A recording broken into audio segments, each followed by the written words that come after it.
balance it off with the men's healing song. And I always loved this song because it was created in the Kingston Penitentiary in the Anishinaabe Nation in Ontario. So these incarcerated inmates created a song to protect themselves and the guards.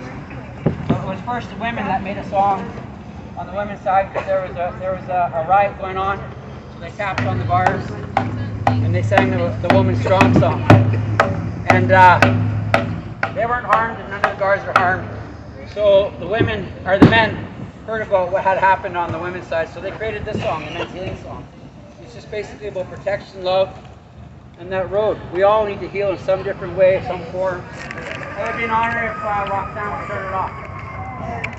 It's a single beat.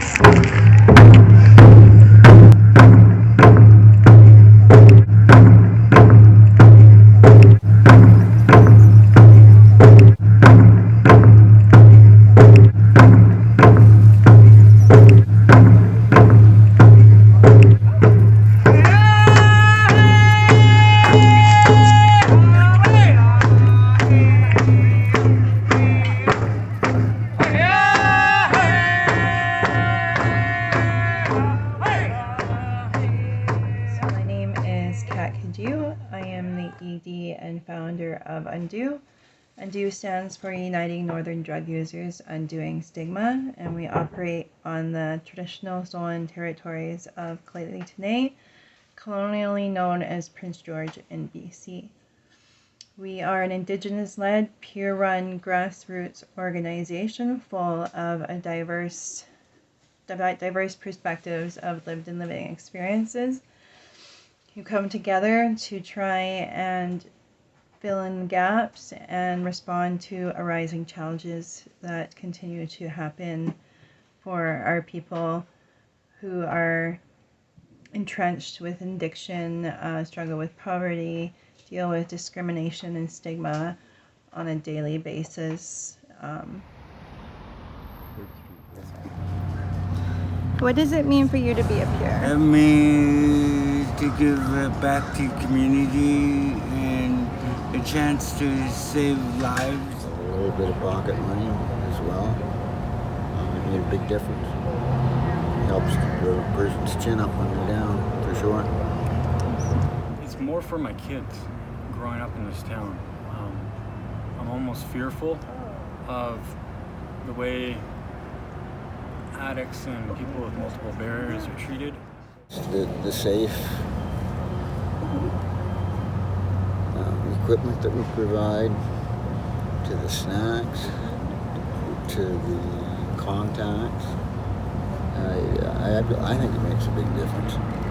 Me as a peer worker, I'm hoping to bridge the gap so that they go from where they are and they can trust people, they can try and access those services, because there's lots of roadblocks for them, and not all of them. It's a good day today. What does it mean for you two to be peer workers? We're asking them how they're doing, and some people, they feel like, some people feel like crap, like they think nobody gives a shit or cares, but I get satisfaction from helping people. Yeah. It, like, to smile on my face that I can do something for somebody or else. even if you say hi to somebody, that brightens your day. You get him, not me. Right? So what has it been like for you being involved or working with UNDU? So it's been really good helping me get out of my comfort zone because I'm so shy and I can talk to people about it. It brings me out, makes me. There wasn't a lot for someone my age to do. It makes you feel like you are being productive. It's important to have grassroots peers more engaged with the work engaged with work. Well, because we understand the things that people are doing, the things that they are doing, and why they're doing it. And they can connect with the people that are still out there. Nice that Kat allows the peers to do a lot of the work and everything, but she also keeps people in line and helps keep us accountable and follow, certain rules while remembering that we are sick. It's tough because it's not the same problem as it was 15 years ago. It's totally different. A toxic drug supply. Providing overdose prevention, overdose response, and harm reduction services. Like, the people who are impacted are the people who are gonna know like what the fuck to do, especially in each community. That's when you know it's done, that retract part. Oh yeah, I heard. Then you never have to worry about like. Oh, what happened to the needle? It went back. Oh. To fall over. To fall over, yeah. No response. And if they don't say anything to naloxone, then you're going to get the naloxone. We operate through the Nights Inn, which is a temporary housing project funded through BC Housing and contracted through to the Native Friendship Centre. We have an in-kind space, and we provide peer support, education, training. We give out donations to residents. We have a donation rack. We provide harm reduction supplies. We do all the naloxone overdose response. We hand out hygiene products and supplies. We have a garden that's grown. We're growing food, local food for whoever really wants it, or we can give it away to people. The garden brings us together, helps with our self-esteem, because people, you know, they usually just keep to themselves, and we like to just see them out there and encourage them to do things that they never done before.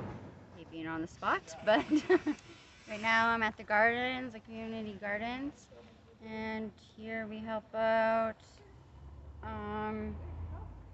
planting fresh fruit and vegetables, flowers, anything for peers to get into. There's a huge spider, but sorry.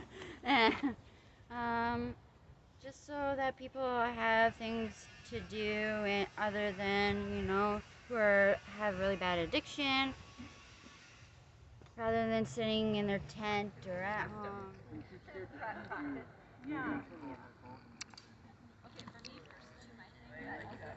So this is Moccasin Flats Gardens, and it's turned out beautiful. Yeah, the Piers, this was something that we did together, and as a community, coming together and building the community gardens together after the city came in and bulldozed Moccasin Flats. So Moccasin Flats is a court-protected tent city that we have here in Prince George, and it was named Moccasin Flats by the first few people who lived there, and how it became court-protected after testimonies from peers and service providers were collected and turned into affidavits to prove that the city did not have enough shelter and daytime services in the city to justify closing down the camp.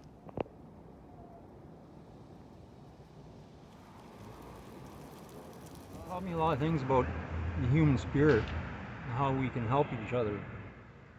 I think that goes a long ways, especially when people see it in you. And it's really nice to be treated like a human and be understood, and also just yeah, I can't thank UNDU enough. Like, they've definitely changed my life for the better, and I'm like forever grateful to not only have had their help, but now to be able to be involved. It's very cool. So, That's awesome. I think if UNDU wasn't here, I don't think I would be here right now. Thank you. So I'd like to thank you for Mom Stop the Harm arranging this and this beautiful candle vigil. This is 268 lives that have been lost here in Prince George since the declaration of the overdose crisis. And that's not including July and August, it's just till the up of June. And I can guarantee you we've lost at least 10 more, if not more, in the last 2 months. My heart is heavy. Every day I come to work, every day I go home at night, afraid that we're gonna lose another person I care and love about, or that somebody else cared and loved, you know? And I think that we need to stand together. I think that we really need to fight for change and push for movement and start including people who are being harmed, including the people that are being affected by the harms. And you know, they are experts on what they need. They are experts of what they are going through. And if we can start working together and meeting people where we're at, I think that's where the real change comes from. Every voice matters. Every life matters.